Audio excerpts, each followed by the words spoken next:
Yeah, yeah. Wow. All right. Well, now I can drop the mic. Not the speaker or the leader speaking job. So I say that's Yeah. Okay. All right. Yeah. That's awesome. There might be a couple more stragglers coming in.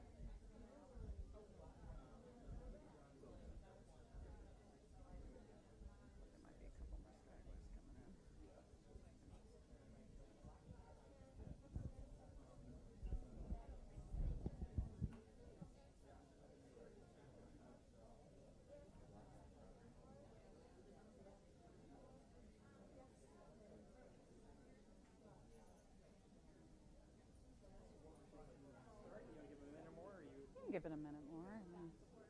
I mean, we probably got the crowd, although they closed the door, so it's up to you. Give them 1 more minute. Give them a, yeah, there you go.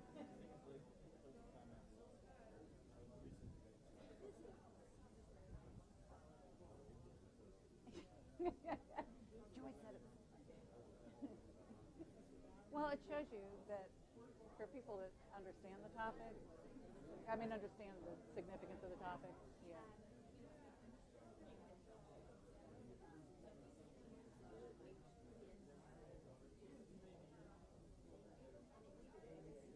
Yeah, well, that's so true, right?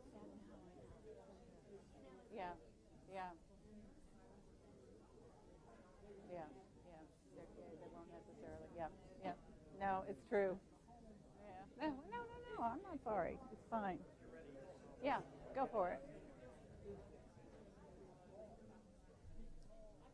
Good afternoon. Give folks a chance to get settled here. Really appreciate you coming out this afternoon. I just can't imagine a better talk to start off a homecoming weekend. And it's really my great privilege to be able to introduce my colleague, Mary Tribble. Mary is known to, I'm sure, many of you here, but I'll still go over, just so for those of you who don't know Mary, a little bit of her background. Mary is the Senior Advisor for Engagement Strategies here at Wake Forest University in our alumni office, and I can't imagine someone who is a better fit for that position, because her ties to Wake Forest run very deep. And I love this. I had to write it down so I make sure I get all the greats in, because her background includes her great-great-great-great-grandfather Samuel Wade, who founded the college, and her great-uncle Harold Tribble, who later served as president. Mary also herself has Wake Forest ties as she graduated in 1982, and after graduation moved to Charlotte and opened an event marketing firm, which she owned for 25 years. We were lucky enough to get her to come back to Wake Forest in 2014, and she now oversees new and enhanced initiatives to create long-lasting and transformative relationships with our alumni, particularly as it relates to our motto, Pro Humanitate. She's currently, in her spare time, pursuing a master's in liberal studies and is writing a thesis on Sarah Merriam Waite, the wife of Samuel. And so today you're going to get to hear a little bit of Mary's research and also get to hear the sort of the untold story of Sarah Waite. So with no further ado, Mary Tribble. Thank you. Thank you all for being here. It is a busy weekend because it's homecoming weekend, and there were a couple of times during the last couple of weeks I said, now why did I decide I would do this on homecoming weekend? And then I remembered it's a great time to do it, because this is when we really celebrate our history and celebrate the beginnings of Wake Forest as a university. And there are a lot of people here in this room who actually have already touched my research, and Peggy Smith going back to my undergraduate years. And so I just want to thank you all for coming today. But let's go ahead and just dive right in. So I start my talk about, and by the way, Sarah Waite, she went by Sally, so you're going to hear me call her Sally today, so don't let that confuse you. But I started my research with Sally with a question that I'm going to start the lecture out today with, which is an image, and picturing a covered Jersey wagon traveling the back roads of North Carolina. In the front are a mother and father across the front seat, a little 4-year-old girl playing at their feet. There's a jug of milk that sometimes churns to butter because the roads are so bad. And behind them, there are 3 trunks full of everything they own, and they're traveling from town to town to town in the back roads of North Carolina, raising money for the North Carolina Baptist Convention and then what became Wake Forest College. So I start my research with this question, with this slide in my lecture with a slide, asking why. Why did this couple choose this life? And specifically, why did Sally Waite choose this life? And as her daughter later wrote, she was a partner in their shared calling. She was a devoted wife, rendering Samuel valuable assistance, and she was no less consecrated to the objects, in this case the North Carolina Convention and the college, as was he. So Sally grew up in a very comfortable existence in Brandon, Vermont. Her father was a tradesman and a farmer. Her uncle, John Conant, was a very, very well-established. He practically ran the town of Brandon. He owned all the power mills and the grist mills, and he had an iron forge. He practically ran the Baptist church. He practically funded it in terms of building it. So she lived a pretty comfortable existence. And so I'm going to attempt to answer that question of why she ended up on this covered Jersey wagon in the back roads of North Carolina through the eyes of Sally Waite. And it's actually really through the pen of Sally Waite, because we're fortunate enough here in the special collections at ZSR to have a number of manuscripts and original documents. And for great fun, Rebecca May actually brought some of the documents up here. So when we finish today, you can go and look at her journal and some of the letters. So I'm going to move this up a little bit because I'm afraid I'm moving around. So to talk about the courtship of Sally and Samuel Waite, can y'all hear me okay? Okay.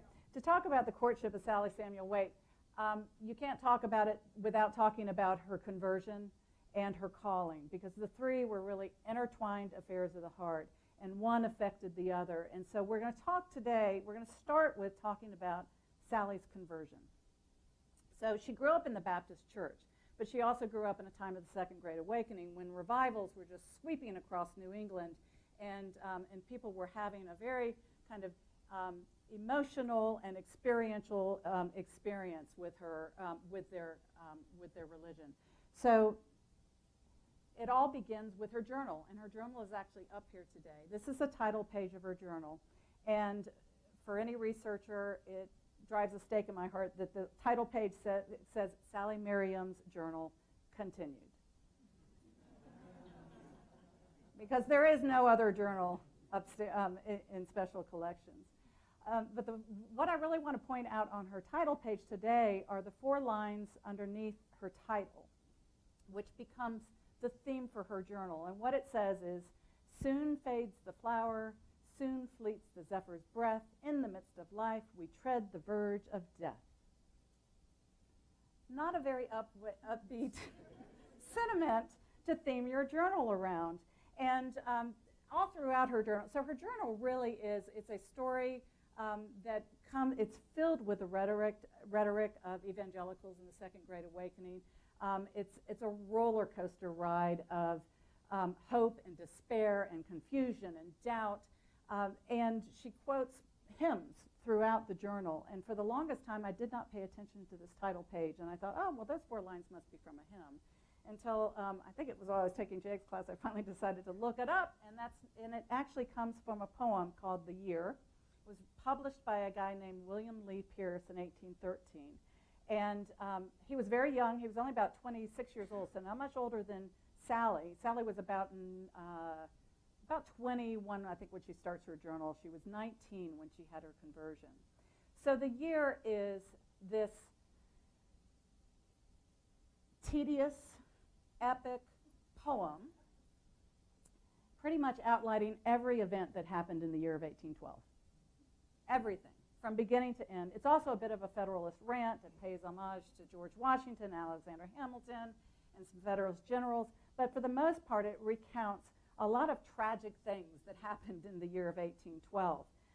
And these 4 lines, Sally plucks from the middle of the poem, and it really is about what her journal has a theme of, which is kind of the idea of the tragedy of losing one's life in youth without having been saved by the grace of God.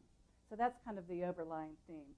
I picked a few images because my old art history teacher is in the room, of things that happened in 1812 to kind of give, and these are contemporary images that kind of give you a feel of the travesty that was going on in that year. This is, of course, the War of 1812. This was actually a piece that was used primarily for propaganda, and And it shows, a cabin burning in the background, and the Indian compatriots of the British scalping people. It's pretty horrific, not very light to see. Another event that happens that he talks about in the year is a terrible earthquake in Caracas, Venezuela, where thousands of people die. And you can see, and then this next one is a horrible, horrible fire that happens at a theater in Richmond, which, as you can see, almost feels like a 19th century 9/11 with people jumping out of the window. A lot of young, the news accounts talk about a lot of young, virtuous women, and you can see a swirl of them in the front dressed in white who died during that fire. So this theme of this young people snatched from death kind of continues. So those are some of the images of what was going on in 1812 and what was influencing the world around her. It was also influencing what was talked about in the pulpit.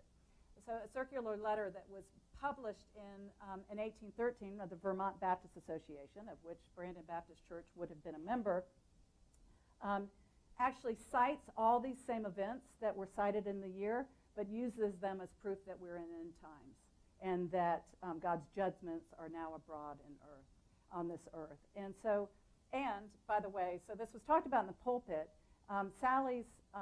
Both of Sally's uncles were actually at this meeting where they approved this circular letter. So you can actually think that it might have been talked around the hearth as well. So that's all the background for the Second Great Awakening. This is actually an image from a few years later, 1839, and it's actually a Methodist minister, Lorenzo Dow. And if you recognize the painting, it's because you might have read a great piece of scholarship on the democratization of Christianity written by a guy named Nathan Hatch. You may have heard of him. But this actually shows you can see the composition of this painting actually it looks like the composition of all those terrible events that were happening. But this was kind of this emotional, enthusiastic revivalism that was going on. And you see some tents in the background. And there are actually some letters from Samuel Waite describing this very type of scene when he went around in the backcountry in the Carolinas and participated in Great Awakenings. So that was kind of the theological backdrop. But what was happening in Sally's real life from day to day was even more personal. Young people around her were dying. Her friends were dying. There was an epidemic going on in Vermont at the same time. And so, as you can see, I found in the Brandon Baptist Church records in April 1813, there's a note that, wow, the young people in town are starting to really get serious, and some are actually hopefully converted. So the young people were paying attention to what was going on around them. This is the gravestone of a young woman named Nabby Farrington. She was 16 years old when she died of an epidemic. It appears she was part of Sally's little friend group. We know that their slips at church were together. The two family slips in the church were together. And we know about Nabby Farrington because there is a poem in the special collections that's kind of in a loose file, and it says a poem written by William J. Finney. He's a young man who also seems to be in this friend group on the death of Abigail Farrington. And it's a piece of a manuscript that Sally painstakingly, it's a very long poem. They liked long epic poems. So she painstakingly copied it by hand, and it was kept by the descendants year after year and passed down. So obviously it was an important event for Sally.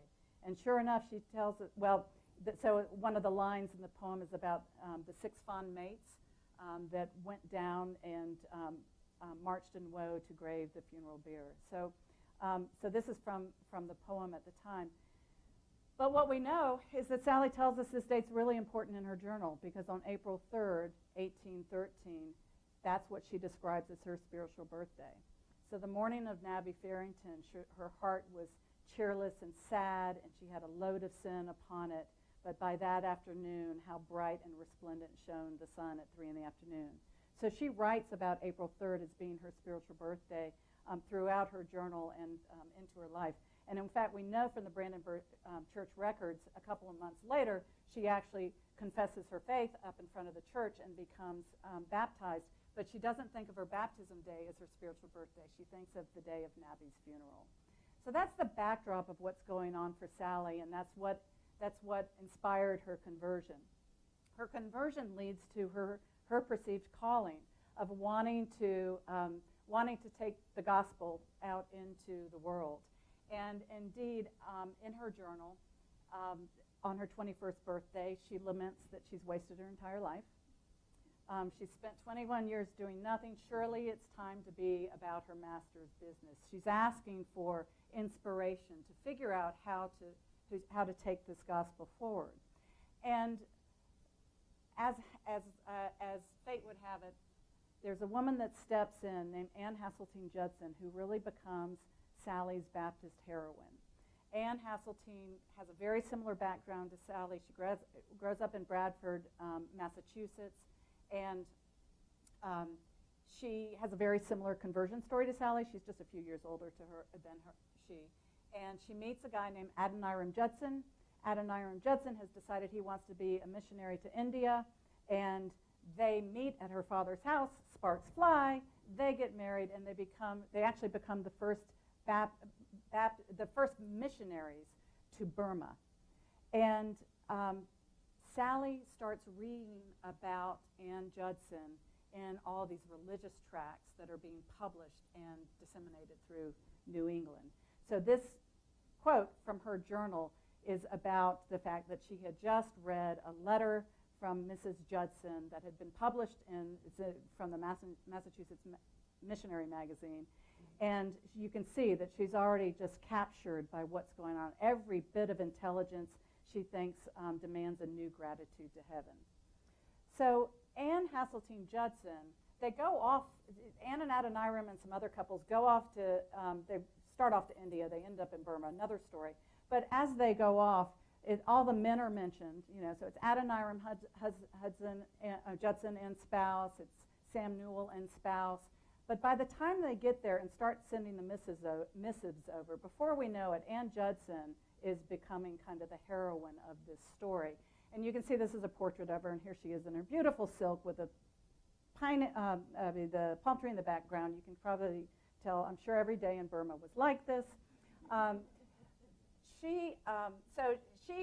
decided she's the Jane Eyre of the Baptist missions because she has got pluck and charisma, and she's got this perseverance in her pursuit of her purposes. She becomes, the best way to describe it is that Anne and Adoniram Judson become to the 19th century Baptists Beyonce and Jay-Z. I mean, there's no other way to describe it. People are reading these missives through the religious tracts, both in England and in New England, and Sally is no different. And Sally gets caught up with it. So she writes about it in her journal, and you can see from this entry, sometimes I felt all the zeal of the pious, devoted missionary. I was ready to sacrifice everything endearing to promote the cause of Emmanuel. So, but here she was, a single woman in Brandon, Vermont, in the same situation that Anne Hasseltine Judson had found herself, wanting to go off and preach the gospel, but she's working within the sphere that women are kind of cast in at that time. So she kind of, it'd be nice if she found a husband too. Spoiler alert. So let's talk a little bit about what happens and how that transpires to become courtship. So in December of 1813, she writes in her journal, "A new and unexpected scene, but I feel not much elated. I humbly hope that God will direct me, because otherwise I'm going to destroy everybody's happiness and everyone around me." This is how Sally introduces her relationship with Samuel. Clearly coming across as a little ambivalent, perhaps. But one thing to remember, and this is where Sally's journal really comes in, and you see it's over there, and it's this tiny little, I still swoon every time I see it, so I was so excited when Rebecca brought it today. But Sally's journal, what we know about Sally's journal is, or what we know about Sally's courtship, is what she tells us in the journal. And her journal actually, so for the longest time I actually was dealing with the manuscript, the transcription of the manuscript, which my mother, Bird Tribble, who's in the audience, actually had done 20 years ago. And I was reading it on 8.5 by 11 paper, and for a long time, until I finally said, I need to just look at this journal. I need to touch it. I need to feel it. I need to see how it's laid out. And that's when I discovered that Sally's journal is actually, it has a story arc. It has a beginning. It has an arc when she accepts his proposal, and it has an end. The last portion of it is actually all about a church scandal that she gets assigned to investigate. Elder Starkweather is having an affair with Mrs. Hall, just to let you know. And so the last, I think, 15 pages are Mrs. Hall's confession and Elder Starkweather's confession. And I could do a whole lecture on that because it is some good evangelical rhetoric. But we don't have time for that today. But the story starts in August of 1815, and she doesn't mention meeting a guy on this page, but from supporting evidence, she's actually referring to a meeting with Betsy and Abiel Fisher, her minister and his wife, and I'm pretty sure Samuel was at that meeting. And then it ends, as you can see on the very last page, she kind of gets down tiny, tiny, tiny to have it in, may God bless our souls, after Elder Starkweather confesses. So it is the story of an evangelical courtship. It's almost like it's a piece of kind of conduct literature for young Baptist women. So I explain that for two reasons. One is that's probably why we saw her relate to Samuel the way she did in kind of this, not impassionate kind of way. Is because the imagined reader, and we don't know who that even might have been, she would have wanted to communicate a certain amount of ambivalence and propriety. So we're going to talk about her courtship. We're going to talk about it in context of what's going on, what are the secular norms that are going on in courtship at the time, because things have kind of been changing and evolving as we approach and come into the early 19th century. The idea of romantic love and a companionate ideal, right? So Milton starts writing about that even 100 years before, and talking about the fact that marriage is a conjunction of hearts, minds, and souls. It's not just an economic exchange anymore. So these things enter into Sally and Samuel's courtship, and I'm going to outline a few ways that they do. But there's all the secular norms are there, but there is this big, broad layer of evangelical strictures that go across their courtship. And that's what Sally writes about in her journal. So her journal is not a workaday journal. It doesn't say, oh gosh, it snowed in June, which it did during the time of her journal. It doesn't say what she did today. There are a couple of instances where she does describe, I went into town, or I went to this other town, other village for a wedding. But she doesn't just tell you that. She uses every opportunity to tell you how one should act and respond to these events as an evangelical young single woman who is contemplating courtship. So some of the norms, and I have a whole lot of these. I had to narrow these down to some that I wanted to talk about today. One of the things that is coming into being during this time is that women are very much in charge when it comes to courtship during the early 19th century. They're kind of calling the shots.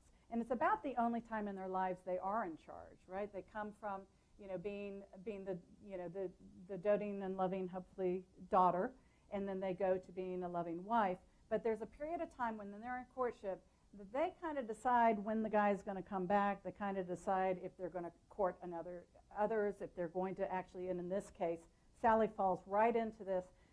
So in January 1816, she says, this afternoon, blank. By the way, it takes her a year and a half before she even refers to Samuel as Mr. W in her journal. So it's a lot of blanks. So this afternoon, so we have to read between the lines, but this afternoon Blanken called his leave. So far my acquaintance is agreeable. She's finally consented to comply with his request for correspondence. Well, the reason, first of all, so it took some cajoling, clearly.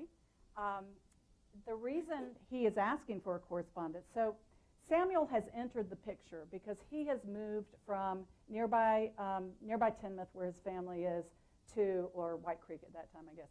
Anyway, across the state line in New York, he has moved to Brandon to study for the ministry with Abiel Fisher, Sally's minister. And so Sally has become good friends with Abiel and Betsy, especially Betsy, his wife. I am pretty sure there's some matchmaking going on behind the scenes. But it happens that in January, Abiel is called to minister a church in Bellingham, Massachusetts. So he and Betsy are leaving, and they're taking Samuel with them. So this is why Samuel begins talking to Sally in late 1815 about possibly striking up a correspondence.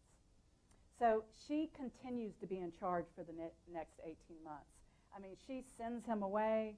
She courts a few other people.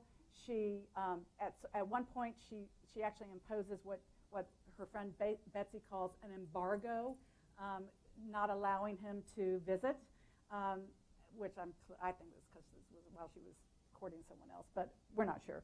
But she's clearly in charge, and she executes that kind of authority for the relationship. And God love him, Samuel just keeps coming back. He just keeps coming back, which is great because he finally wears her down. Another stricture, secular norm that's kind of outpaced in some ways by this evangelical stricture is parental consent. So around this time, young women and actually young people don't necessarily need their parents' consent anymore. You want it because, holidays, but you don't necessarily have to have it. And Sally writes this in her journal. She says, well, I need to check out my parents to make sure they feel okay about it. But then she goes on to say, but if they don't tell me one way or the other, I'm going to kick it upstairs to God. So she really is asking for God's direction, and she pleads for it time and time again throughout her journal. There are times where she practically drops to her knees and asks God for a sign to decide whether or not she's going to marry this guy.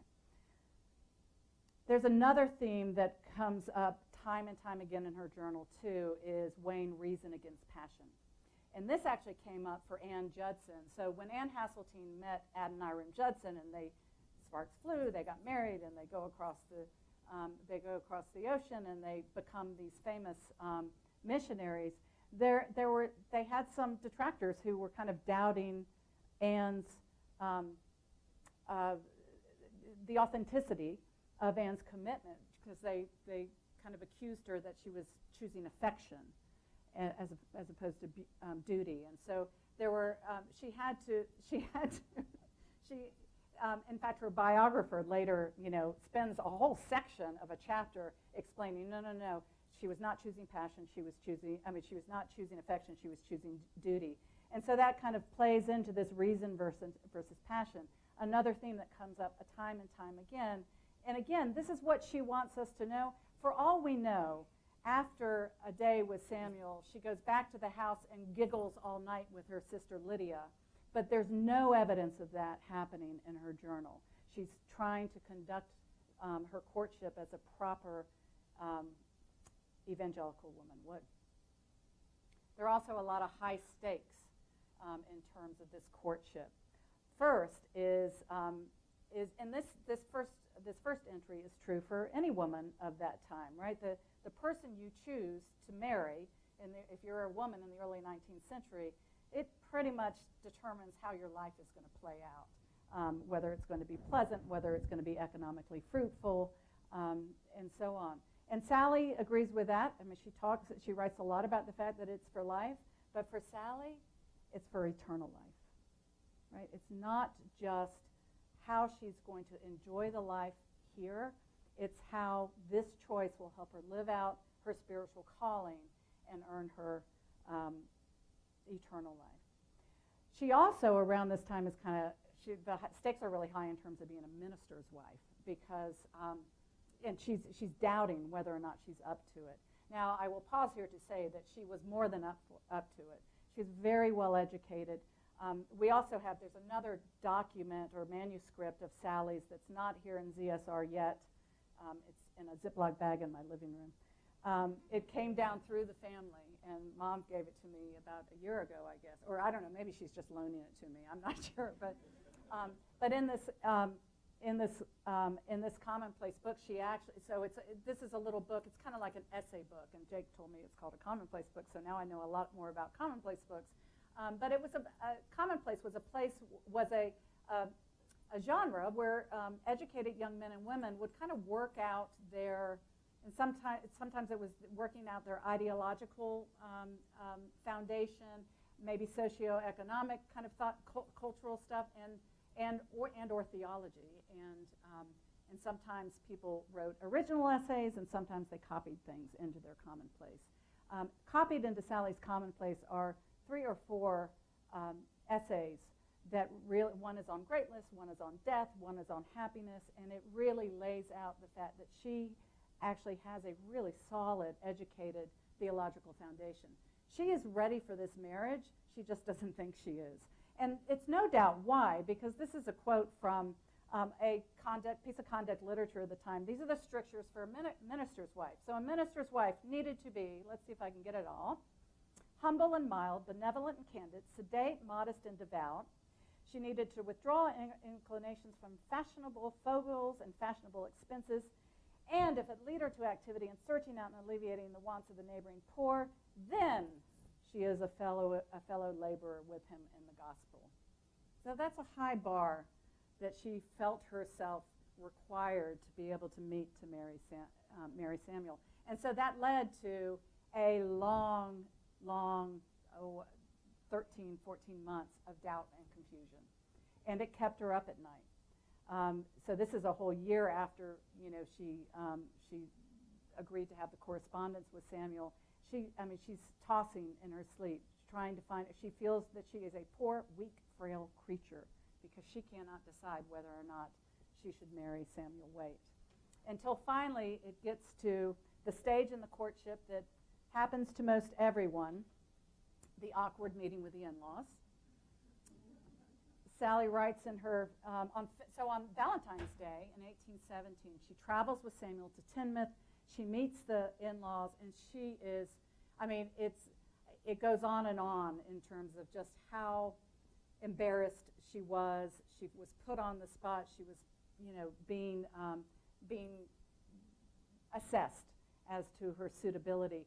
And you can see, she says, my diffidence in the peculiar circumstance that I was placed greatly embarrassed my mind.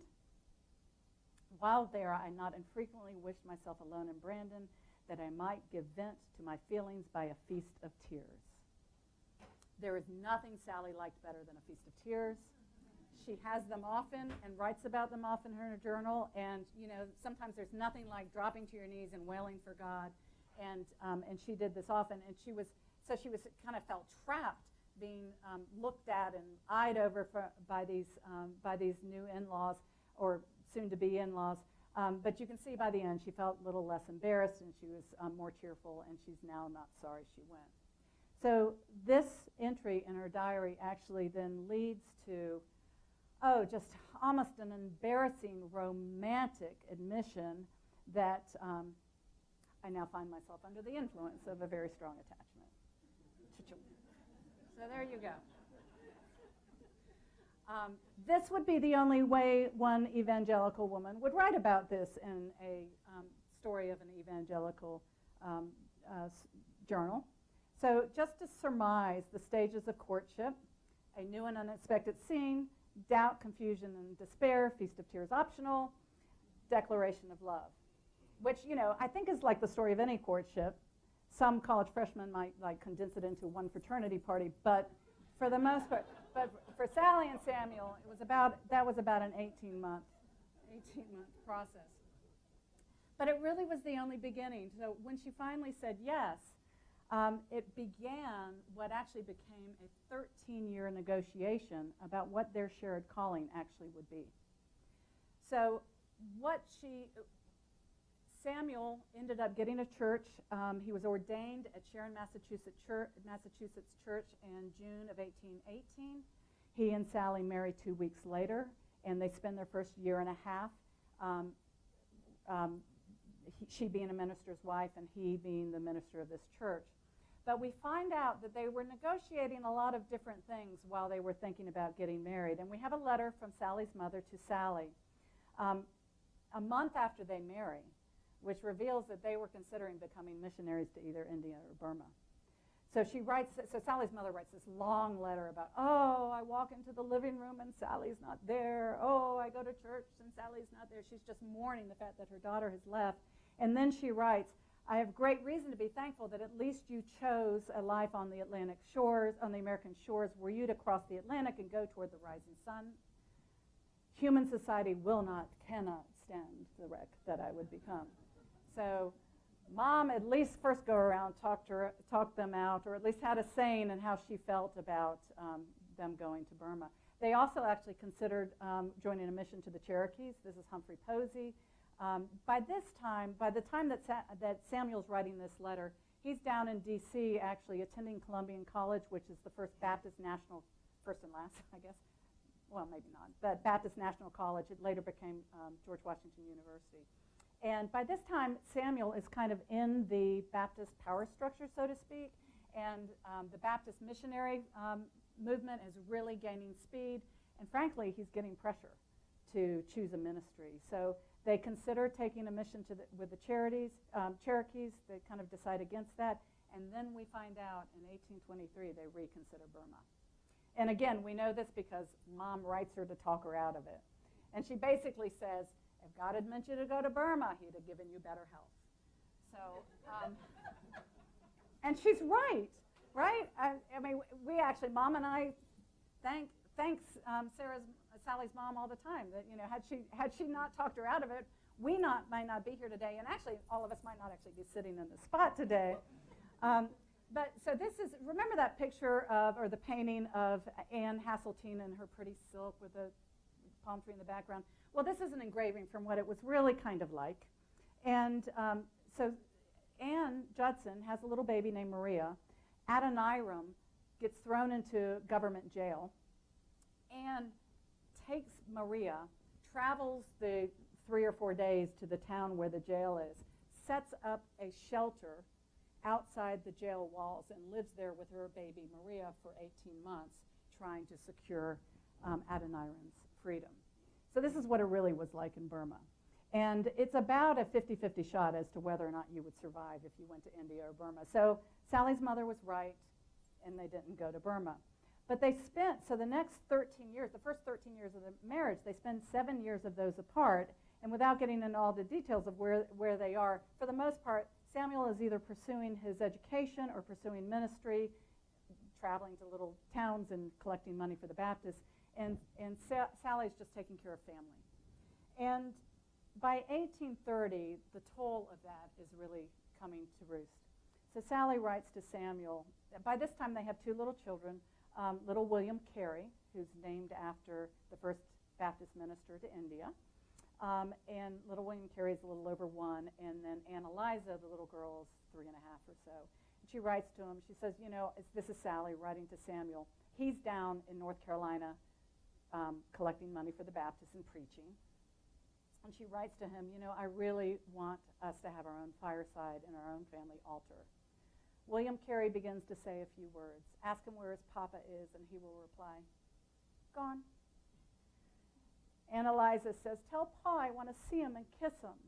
And Sally says she very often dreams about you and wakes me to tell her your dream. This slide to me tells the story of, first of all, the distress that this little family is bearing because of the call of duty. And it also says to me, you know, for Sally, she believed in the duty and she believed in the calling. But having that conversation with Samuel or her sister or her mother was one thing. Trying to explain it to these 2 little children was another. And also, meantime, all this is happening. He's down in North Carolina. There is at least one church, Baptist church, up in New England, one of them, Sharon, his original church, that keep calling him to minister. And he feels that North Carolina is where his ministry belongs. So he says, he writes to her in a letter, January 1831, I want to get back to the north, but I can't do it without a clear conscience because the field of labors are so much wanted here. I'd love to be near our family and friends. and take note of what he says, because he knows exactly what he's doing when he says, but North Carolina for distance is nothing to Burma. He uses, because all this time Sally and Samuel write to each other about the Judsons. And Ann Judson has become kind of this courageous, pious woman that she wants to follow. And so he knows that kind of bringing up Burma and comparing it to the comparative ease of coming to North Carolina is nothing. So Samuel writes this letter in, I think, the second week in January. What he doesn't know, what he can't know at that time, is that on January 1st, little William Carey died. So he did not get notice of it until several months later. And one of the reasons that, so Sally had, the family had gone to Teignmouth for Christmas, and little William Carey caught something, and then they had a cold sleigh ride back, and just 2 or 3 days later, he died. And Samuel finally got notice, I think it was in April. He was actually in Raleigh at the second meeting of the North Carolina Baptist Convention. He went to the opening sermon, sat in the sermon, and walked out the door, and someone handed him a letter that was surrounded in black, a little letter of mourning, which we do not have, does not exist. Well, maybe exists, but it's not anywhere we know. And he learns that little William Carey has died. Ironically, at that meeting, they also vote to renew Samuel's agency with the North Carolina Baptist Convention for him to travel around North Carolina for another year. So here she is at the depth of her despair. She's in Brandon. Her sister, with whom she's very close, has just died. Her brother, her favorite brother, Jonathan, is kind of on his deathbed. They don't know if he's going to make it. Jonathan's little son has just died, and William Carey dies. And she writes to Samuel a couple of months later, and she says, "Our dear little boy expired in my arms on the first day of January. Ah, my love, what a moment was that for his poor mother. Far, far from him who alone could feel the weight of her anguish." So the one person she felt could feel the anguish of little William Carey's death, she was separated from. So he just writes her, and he says, just come. Bring Annalisa. We'll do this together. We'll do this work together. And she writes him a letter in May and says, you know, you've disappointed your friends and mine because he didn't take the offer with the Baptist Church in Massachusetts. And she says, when I think of taking so long a journey alone and the difficulties I must encounter along the way, my courage almost fails me. But we can imagine she musters it up, thinking probably of Anne Hasseltine Judson, who has traveled across the ocean to Burma. And just 2 weeks later, she's in North Carolina, and Samuel and Sally are in that covered Jersey wagon, traveling the back roads of North Carolina, raising money for the Baptist State Convention until the convention purchases a plot of land in Wake Forest, North Carolina, and a college begins.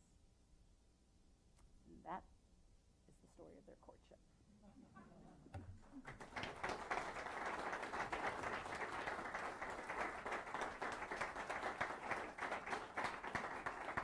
So thank you to ZSR, both Special Collections, and to Hugh Womack and Kathy Shields, who teach me how to do citations every day. And Bill Leonard can't be here, but he taught me everything I know about the Baptists, and you cannot know anything about Sally and Samuel Wade without the Baptists. And then Jake Rudderman has been filling in all the spots between in terms of kind of the socioeconomic background. And I want to thank my mom, who is a descendant, and who started this work about 20 years ago when the documents were first, the manuscripts were first donated to ZSR. I also want to just thank the descendants, because it seems miraculous to me that Sally gave these documents to Annalisa, and then Annalisa gave them to one of their children, and one of their children handed them down, and that they were nurtured so lovingly for all these generations to end up here at ZSR. So, any questions?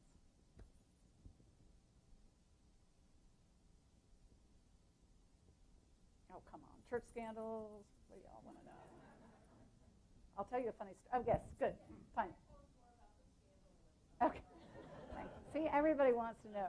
So it turns out, church discipline was a interesting force in the Baptist church, because the very nature of the Baptist denomination is that there's no hierarchy. So when somebody in the church acts up, it's not like you have a bishop to take it to and so on up the line. So they form committees, and there are very strict directions in how this church discipline can work. And I've read some of it in some of the contemporary documents. But basically, Sally got assigned to a committee to investigate. So rumors about Elder Starkweather and Mrs. Hall were flying.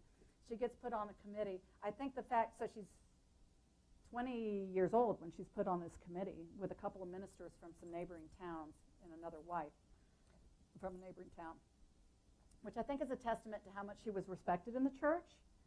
It was also probably a testament to her uncle's influence as well. So she was responsible for investigating. It's just a horrible process. I mean, there was another minister, Joshua Young, who earlier was having an affair, one of whom was Mrs. Hall, too. But Sally's brother Isaac was on that committee, and the word was that Joshua Young was going to Clarendon, which is about 30 miles away, to go see, I've forgotten her name, but Mrs. whatever, and who was known to be a woman of ill report. And so there was rumors that he was going there to visit her and going into the house, but they didn't have any proof. So one day Isaac is walking downtown, or in the village of Brandon. He runs into Joshua Young, and he says, "Hey, what you doing today?" And Joshua says, "Oh, I've got an appointment in Clarendon." And so he gets on his horse, Joshua Young, the minister, and goes off to Clarendon. Well, Isaac gets on a horse and follows him all the way to Clarendon to Mrs. Whatever's house and watches her go into the house and takes notes and brings that back to the church. So to me, that's a step beyond discipline. That's kind of private investigation. But it's easy to kind of make fun of now and to see, okay, I don't understand the philosophy behind it, but they really were this really socially tight-knit group that needed to self-regulate. And there was only one way to do that, and that was to kind of hold everyone else up to these standards. So the session the investigation that Sally was a part of, basically what they do is they just go and interview people and get different pieces of evidence. And then it all culminates with confronting the people, and one by one. And so this is what happens. So Sally describes she and this small committee, 2 other people, go to confront Mrs. Hall first. And Mrs. Hall does a great confession. And every bit of it is written down in the diary. And it's exactly what they're looking for, right? They want to see contrition. They want to see people asking for forgiveness. And Mrs. Hall, she delivers. And then they then go to Elder Starkweather. And Elder Starkweather, he does the same. Actually, his confession is almost 10 pages long. It's great. But it doesn't actually end with that. It just kind of goes on and on and on. And I did find in the Brandon Baptist Church records, finally in, I don't know, December 1890, no, I don't know, maybe January 1819, there's a church record where it says, Elisha Starkweather came before a crowded audience to confess his misgivings or his errings with Mrs. Hall. So you can bet it was a crowded audience, right? I mean, why would you not show up for that? So usually when these things happened, when people were accused of things, they would look for an authentic confession, and then based on that, the discipline would be doled out. And sometimes they were expelled from the church. Joshua Young's case, they not only expelled him, they ran him out of town, and then they wrote up in the circular of the Vermont Baptist Association the next year, watch out for this guy, because he's probably traveling under another name. So that's one extreme. The other extreme is that they're kind of forgiven and brought back into the church. That's good stuff. Yes. So was this like technically a society where they found mutual criticism and also I don't know if it's kind of that formalized, but it is. I mean, in essence, that's the outcome, right? Is that they have. I've actually in the church documents, it actually has in the original charter. It explains how they're going to handle discipline. And actually, one of the rules is that they will always include their sisters in the church discipline process. But yeah, it is this kind of. I don't think they. Yeah. I mean, remember in the Baptist church at this time, you had to confess. Remember, we all do. Well, if you've joined a church, you've done a confession of faith, right? And that's usually you stand up and the minister recites something and you say it back, and then there's hugs or communion or whatever. But in the Baptist church at this time, they literally had to do a confession of faith that embraced the kind of rhetoric that Jonathan Edwards and others around them had set forth in the First Great Awakening. So and if you didn't get it right, if you didn't sound sincere, they'd send you back for more God. And and so there was, this very public confession of faith. And around this time, too, with the Second Great Awakening, you saw the picture, the painting of that revival with Lorenzo Dow and all the people swooning and so on. That, on the one hand, that kind of enthusiasm and just, emotional release that happened at some revivals was what you think about with the Second Great Awakening. But you can read actually in Samuel's letters, he did not like that much emotion. So he would go to these camp meetings and then write back to Sally and say, oh yeah, it was great, all these people were swooning. It was a little more emotion than I would have liked. So the acceptance of that kind of public confession varied from church to church. I mean, that's the beauty of the Baptist church, right? Every single one is different. Yes.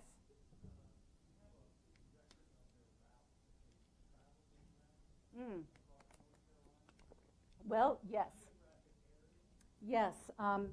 There are two documents. Well, one is that Samuel Waite did keep a diary, more like a travel diary. It says where he's gone and how much money he collected and who they spent the night with, pretty much. But actually, there were a couple of letters. I was looking through some of the letters just from that, I think that January 1831 letter, where he writes to Sally and he lists all the counties that he's gone to. He's gone to Mecklenburg County. He's gone to, so there's a pretty good documentation.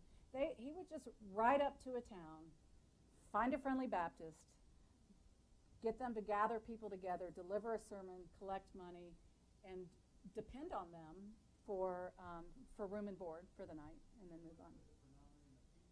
Yeah, it was actually from the mountains to the seaboard. I mean, it was, yeah, at one point Samuel was actually ministering. He was a minister at New Bern Baptist Church. And in fact, that's where Anna Liza was born. So part of the time they were together for those first 13 years. So yes, it was all over the place. It was up in the mountains and it was on the coast, but a lot in the Piedmont. The reason Samuel felt that North Carolina was the mission is because there was not a large population of educated Baptist ministers, and that's really was his goal, is that they wanted to convert souls, but they also they knew that they needed to train the trainer. They needed to get people to educate people to be Baptist ministers and be able to carry the gospel forward and spread the faith. Yes. Oh, Mom. Oh, explain the picture. Yeah. Okay. So this is me as Sally Waite. I was going to a costume party, so I thought, oh, I'll be Sally Waite. Mom helped me make all that.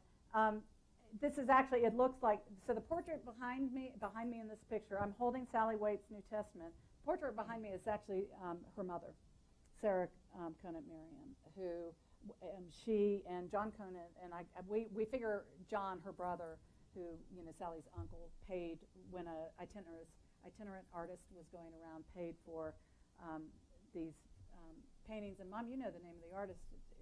See, it can ask you back. Dunlap is his name. So yeah, we're trying to dig down a little bit more of that. But that painting is still in the family. Any other questions? Yes. So along this Currently watching the live stream, Mm. enjoying the lecture greatly, but wanted me to ask you how long you worked on this project. Oh, well, thank you. And the project's not done yet. It feels a lifetime, but so just a little history. Another descendant who we don't really know actually donated a barrel full of manuscripts to ZSR about 20 years ago. Now, I will tell you that he apparently, when he donated this barrel, he also said, well, there was another barrel, but it got wet, so I threw it away. So maybe that's where journal number 1 is. I'm not sure. But when that happened, Mom actually started the research, and she started doing the transcriptions and tried to get me interested for years and years and years, and I was just, had nothing, was having nothing of it. And then all of a sudden, before I know it, I'm working at Wake Forest University, kind of steeped in the history, and both on this campus and the old campus. So officially started doing the work about a year ago, and I'm not even quite halfway through the MALS program. And my intention is to publish. I'm particularly interested in this period of time in Sally's life, from her conversion in 1813 to that decision in 1831 when she came down. And there is a lot I haven't gotten to. There's a period when as I mentioned, Samuel went down to D.C. to study. She's still in Brandon, Vermont, and she starts making leghorn bonnets to sell. And so she becomes this little entrepreneur making bonnets. And she makes miniature bonnets and sends them down to Samuel and asks. She actually sent one to Samuel and said, "I think you should take this to President Monroe." And because he's always talking about made in America, and have his wife wear it for a while, and so on. So Washington was it was a swamp back there, and it was a small town, and so it actually wasn't inconceivable that she could have done that, because again, they became part of this Baptist power structure and part of the DC power structure. I mean, Columbia College actually hosted an event for Lafayette when Lafayette came through his American tour, and we actually, there's a long joke or history within the family of various pieces of furniture that came down through the family that have a nick in them. And my grandmother used to say, that's where Lafayette's sword nicked that table, because it was at the cocktail party. So, well, it probably wasn't cocktails, but at any rate, they became part of this power structure, and I haven't even gotten into all that yet. So there's a lot of really rich history that not only tells kind of the backstory of Wake Forest, but also speaks to what was going on in the time, both with politics, economics, history, and particularly religion. So I've got a ways to go. Yes?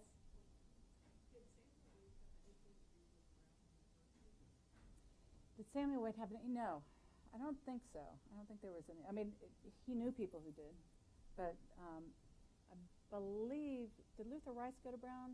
No, I don't think he did. But anyway, there were, it was a small world of the Baptists in that time, and they all kind of converged in D.C. around the time they created Columbian College, and and created the Baptist Missionary Society, started publishing Baptist tracts and so on. So they all knew each other. William Stanton, who was the president of Columbian College, he actually came over from England, and that's a great story, because he actually chased a woman across the Atlantic, and I mean, literally chased her. She got on a boat, and he got on a boat, and he came over, and they landed in Charleston, and Richard Furman married them the moment they landed, and Richard Furman, who founded Furman University. So they all knew each other. They later kind of split during the split of the Southern Baptist Convention. But. All right, I think we're at time. Okay, thank you so much. I really appreciate it.